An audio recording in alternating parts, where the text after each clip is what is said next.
ಮತ್ತೆ ನೋಡಿ, ಇವ್ರು ಹೇಳಿದ್ರು ರಾಸಾಯನಿಕ ಗೊಬ್ಬರನ ಬಹಳ ಫೀಡ್ ಮಾಡಿಬಿಟ್ಟದ್ರೆ ಗಿಡ ಅದಕ್ಕೆ ಈ ಸೈಜ್ ಬಂದಿದಾವೆ ಅಂತ. ಬಟ್ ಇಲ್ಲಿ ನೋಡಿ ಗಣ್ಣುಗಳ ಅಂತರ ಏನಾಗೈತೆ ಅಂತಂದ್ರೆ ಇದು ಕರೆಕ್ಟ್ ಆಗಿದೆ. ಇದು ಈ ಗಣ್ಣುಗಳು ಕರೆಕ್ಟ್ ಇದು, ಇಲ್ಲಿಂದ ಇಲ್ಲಿ ಕರೆಕ್ಟ್. ಹಿಂಗ್ ಹೋಗ್ತಾ ಹೋಗ್ತಾ ಹೋಗ್ತಾ ನೋಡಿ ಸಣ್ಣ ಸಣ್ಣಕ್ ಬಂದ್ಬಿಟ್ಟೈತೆ. ಮತ್ತೆ ಇದು ಕ್ರಾಸ್ ಆಗೈತೆ, ಇಲ್ಲಿ ಸಣ್ಣಕ್ ಬಂದೈತೆ, ಇಲ್ಲಿ ಸಣ್ಣಕ್ ಬಂದೈತೆ.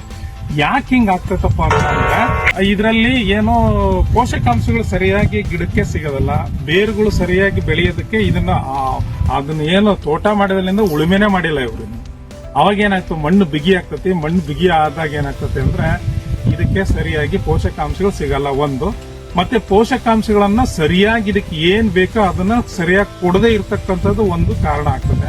ಮತ್ತೆ ನೀವು ಹೇಳ್ತೀರಿ ಸರ್, ಅಲ್ಲ ಸರ್ ನೀವು ಇದು ಗಣ್ಣ ಹತ್ರ ಬರ್ತೈತೆ, ನೀವು ಹೇಳ್ತಿದ್ರಿ ಪೋಷಕಾಂಶಗಳು ಸಿಕ್ಕಿಲ್ಲ, ಉಳುಮೆ ಮಾಡಿಲ್ಲ ಅಂತ. ಆದ್ರೆ ಗಿಡ ಚೆನ್ನಾಗೈತಲ್ಲ ಅಣ್ಣ, ಇಡ್ರಿ ನೆಟ್ ನೋಡಿ, ಗಿಡ ಚೆನ್ನಾಗೈತಿ, ಸೂಪರ್ ಇದೆ, ಅದಕ್ಕೇನು ಎರಡು ಮಾತಿಲ್ಲ.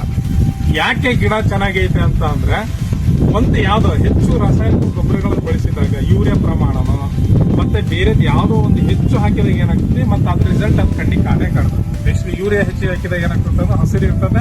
ಸೊ ಅದಕ್ಕೆ ಏನ್ ಮಾಡ್ಬೋದು ಅಂತ ಅಂದ್ರೆ ನೀವು ಇದು ಹತೋಟಿ ಮಣ್ಣು ಪರೀಕ್ಷೆ ಮಾಡಿ ವೈಜ್ಞಾನಿಕವಾಗಿ ಏನಂದ್ರೆ ಮಣ್ಣಿನ ಪರೀಕ್ಷೆ ಆಧಾರದ ಮೇಲೆ ನೀವು ಗೊಬ್ಬರವನ್ನ ನಿರ್ವಹಣೆ ಮಾಡಬೇಕು.